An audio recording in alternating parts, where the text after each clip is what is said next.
So moving to the next topic, जो कि हम फोटोसिंथेसिस इन हायर प्लांट का एक्सप्लेनेशन कर रहे थे। तो इस वीडियो में हम नेक्स्ट टॉपिक जो है वो अर्ली एक्सपेरिमेंट के बारे में बात करेंगे, एक्सप्लेनेशन करेंगे। It is the interesting to learn about those simple experiment that leads to gradual development in our understanding of photosynthesis। पहला एक्सपेरिमेंट किया था जोसेफ प्रिस्ले साहब ने, जो कि 1970 में किया था। उन्होंने कई सारे एक्सपेरिमेंट किए थे, सीरीज़ ऑफ एक्सपेरिमेंट उन्होंने किया था और रिवील किया था कि एयर का रोल क्या होता है ग्रीन प्लांट के ग्रोथ में। तो इन्होंने बताया reveal the essential role of air in a growth of green plant. Priestley you may recall की डिस्कवरी, ऑक्सीजन की डिस्कवरी जो हुई थी वो 1774 में हुआ था। उससे पहले ऑक्सीजन की डिस्कवरी नहीं हुई थी। और जोसेफ प्रिस्टले ने एक्सपेरिमेंट जो किया था वो 1770 में किया था। तो प्रिस्टले ऑब्जर्व करते हैं कि Presley observe that a candle burning in a closed space जो, और उन्होंने अ बेल जार शूड गेट एक्सटिंग्यूस्ड। उन्होंने बताया एक सिंपल सा, यहाँ से हम एक्सपेरिमेंट पहले समझेंगे कि ये एक जार रहता है जिसमें उन्होंने कैंडल को बर्न किया है, जलाया है, और इसमें वो एक माउस को प्लेस करते हैं। ये क्लोज्ड वेसल है, जार है, जिसमें एयर, कहीं से एयर इन आउट नहीं हो रहा है, जितना उसमें अंदर एयर है उतना ही है, और कैंडल को बर्न किया। तो उन्होंने एक्सपेरिमेंट में नोटिस किया कि कुछ देर बाद चूहा जो है वो मर जा रहा है, डेड कर जा रहा है।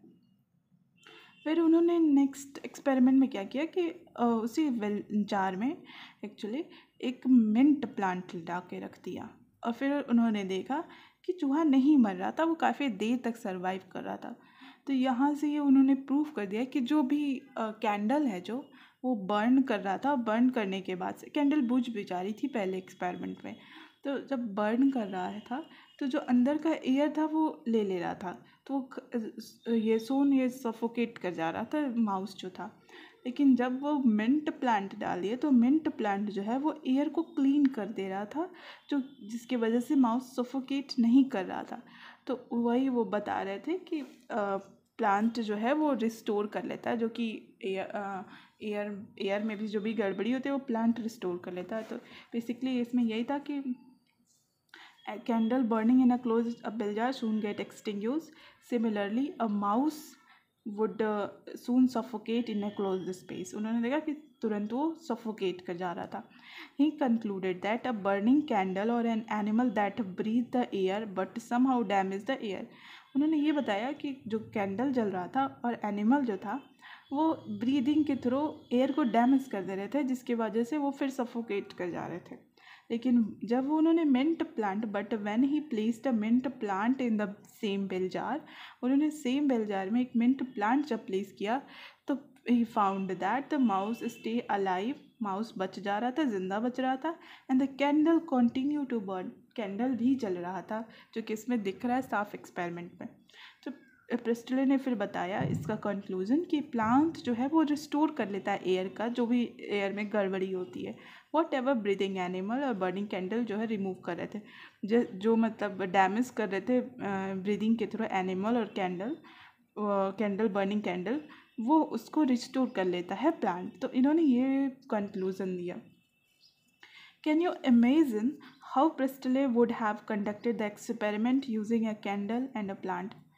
ये इसमें क्वेश्चन कह रहा है कि आप इमेजिन कर सकते हैं कि कैसे वो एक्सपेरिमेंट किए होंगे कैंडल और प्लांट को लेके। Remember he would need to rekindle the candle to test whether it burn after a few days.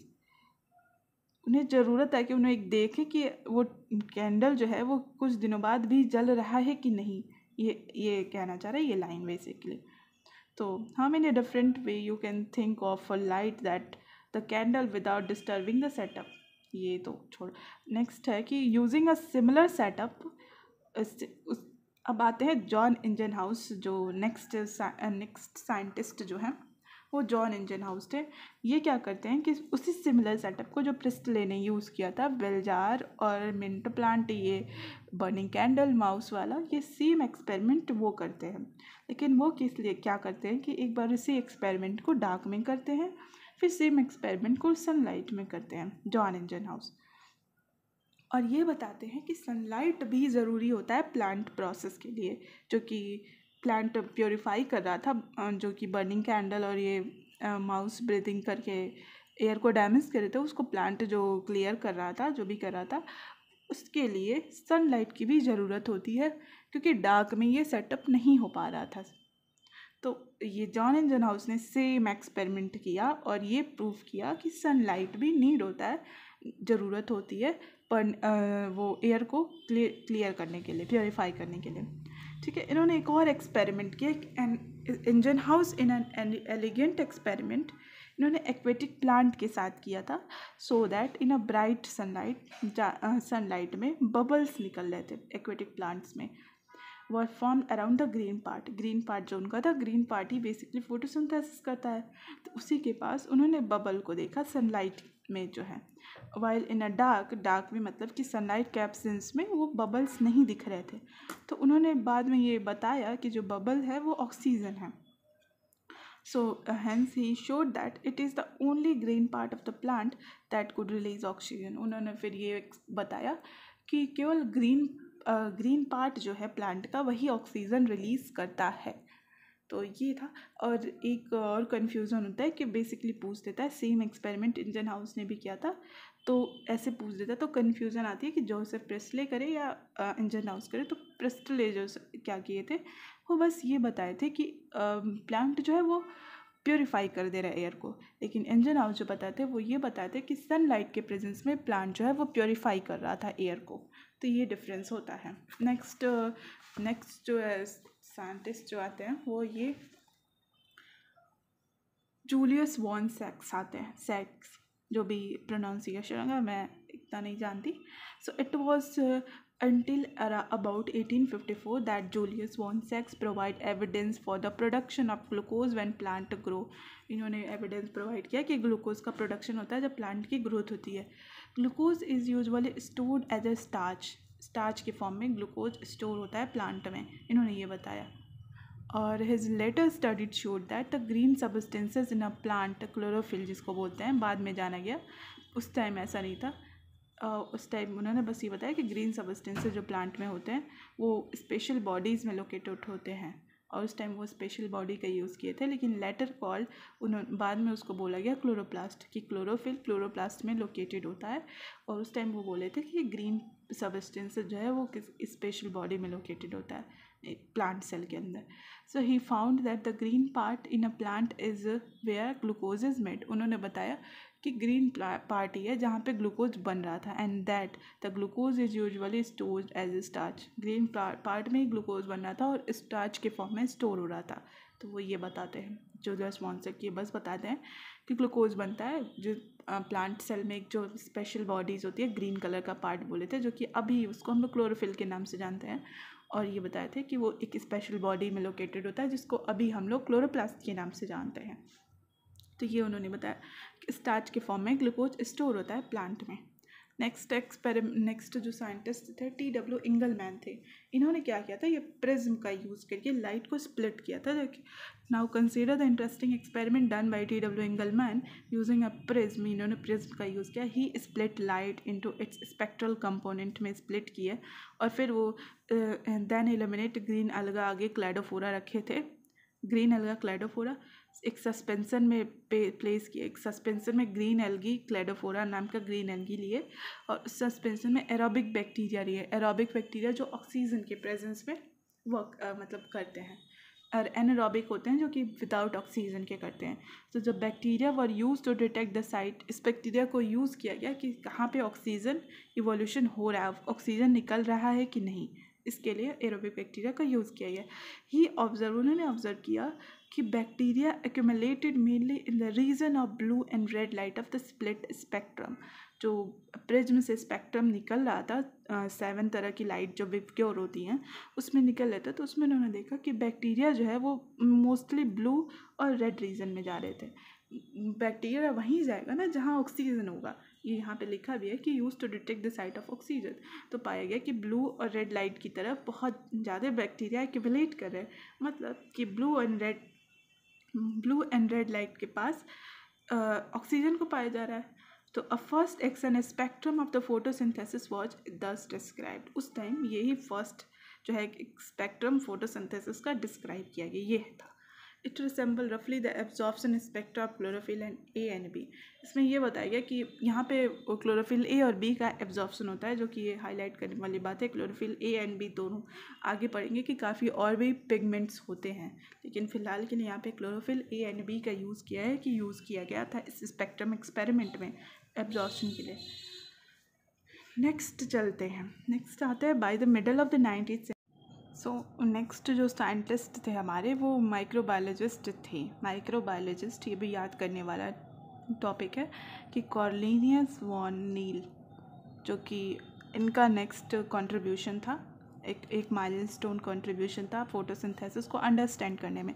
उन्होंने अपने स्टडीज़ में क्या किया था, पर्पल एंड ग्रीन बैक्टीरिया को यूज़ किया था।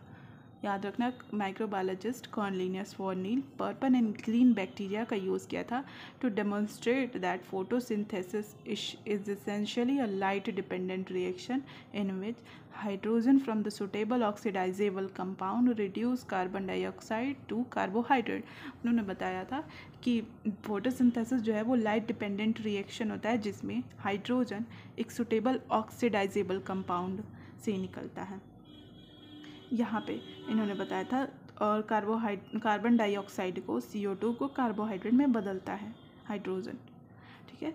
और इन्होंने ग्रीन प्लांट में बात किया था जिसमें H2O था, इसमें से ये जो था इन अ ग्रीन प्लांट H2O जो है वो हाइड्रोजन डोनर था एंड ये ऑक्सीडाइज करके O2 रिलीज़ कर रहा था।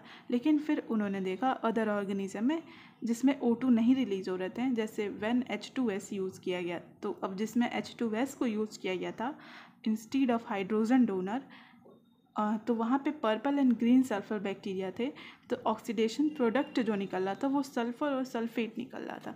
जब उन्होंने देखा कि H2O का यूज़ किया गया तो ऑक्सीजन निकल रहा था प्लांट से, और जब H2S का यूज़ किया, जैसे पर्पल एंड सल्फर बैक्टीरिया जो था उससे सल्फ़र निकल रहा था, तो वहाँ पे ऑक्सीडाइज होकर के, तो उन्होंने बताया कि डिपेंडिंग ऑन द ऑर्गेनिज्म पे डिपेंड करता है कि कहाँ से मतलब हाइड्रोजन निकलेगा, ऑक्सीजन निकलेगा।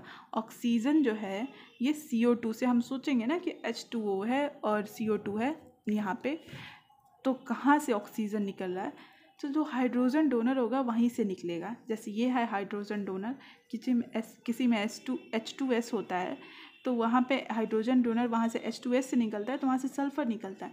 यहाँ पे ऑक्सीजन है तो H निकलेगा, तो H डोनर निकलेगा, तो ऑक्सीजन यहाँ से निकलेगा। तो ये यहाँ पे बेसिकली ये क्वेश्चन होता है कि ऑक्सीजन CO2 से ना निकल के H2O से निकलता है। इसमें बेसिकली ये कहना चाह रहे हैं कि he inferred that the oxygen evolve by the green plant, जो ग्रीन प्लांट में से ऑक्सीजन निकलता है वो H2O से निकलता है, ना कि कार्बन डाइऑक्साइड से। सो इसको बाद में रेडियो आइसोटॉपिक टेक्निक के थ्रू प्रूफ किया गया था।